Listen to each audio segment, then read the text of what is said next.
आज 12 घंटिया मालकानगिरी बंद 4 दफा दाबी नहीं जिला कांग्रेस पक्षर बंद पालन करा जाउछि। स्कूल कॉलेज सहित दुकान बजार बंद रही। मंडी में धानर अभावी बिक्री, अदिनिया वर्षा जनित क्षयक्षति प्रदान, गैस सिलिंडर जोगाण भली दाबी रही।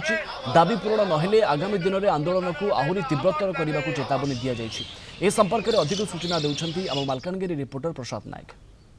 मालकान जिला कांग्रेस पक्षर 12 घंटिया बंद जिले में धान बंडी समस्या ता सहित जबली भाव में पेट्रोल अभाव बिक्री गैस जो दरदाम वृद्धि या रास्ता को ओह्लैची जिला कांग्रेस। तेज या सीधा सड़क कौन रही प्रतिक्रिया में कांग्रेस विभिन्न जो कर्मी अच्छा नेता अच्छा पचारि बुझा।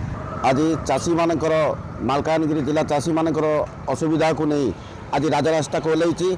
आपण मैंने जानिथिबे जे मालकानगिरी जिलार प्राय समस्त मंडी में हजार हजार क्विंटाल आज धान पड़ी रही। ये जो काल बैशाखी अदिनिया वर्षा रे धान बस्ता गुड़िक अदा ही गजा हो गलानी, फिर भी सरकार की प्रशासन सेठी प्रति ध्यान दौना। आज पर्यंत चाषी मानकर धान को मंडी उठे ना। मार्च मास सरीबा को आसिलानी। आमे सरकार को प्रशासन को बारंबार तागिद करने सत्वे सरकार कि प्रशासन सेठी प्रति ध्यान दौना। बंद डाकरा दि जाएगी। मालकानगिरी जिले में 7टी ब्लॉक, गोटे म्यूनिसिपालिटी, गोटे एनएसी एरिया रे सबू जिला पूरा संपूर्ण रूप में बंद रही।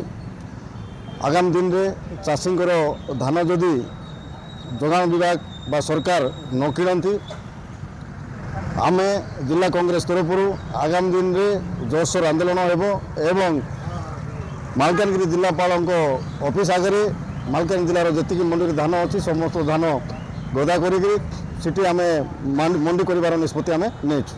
हजार हजार बस्ता प्रत्येक मंडी रे धान पड़ी रही। यहाँ सरकार उठाऊना। अदिनिया वर्षा रे प्रायतः भिजी जाए गजा हो गलानी, धान उठी ना। से प्रतिवाद रे आमे आज मालकानगिरी जिला कांग्रेस डाकरा रे बंद पालन करुचु। आगुरी 2 थर विधानसभा मंगू किलो चित्रकोंडा विधायक बारंबार सरकार को तागिद कर मालकानगिरी जिले में आम धान एपर्यंत उठला ना। जो मैंने चाषी हैरान होकर समस्या सृष्टि होती है विषय बारंबार विधानसभा मगुकुल कहते। या सत्वे आज पर्यंत ये मार्च मास 25 तारीख हो धान चाषी उठला ना। शुणुले कांग्रेस जिला कांग्रेस पक्षर विक्षोभ प्रदर्शन कर 12 घंटा बंद डाकरा दी। संपूर्ण जिला बंद रही। गाड़ी चलाचल बाधा सृष्टि होती। सब दुकान बजार बंद रही। तेणु जो जिला कांग्रेस दाबी रही सरकार केते शुणुंट देखियार बाकी रहा। जदि आगामी दिन में कांग्रेस जो दाबी रही न शुणती आहरी आंदोलन तीव्रतर करेंगे जिला कांग्रेस पक्षर कहुई। मालकान प्रसाद नायक, कलिंग टीवी।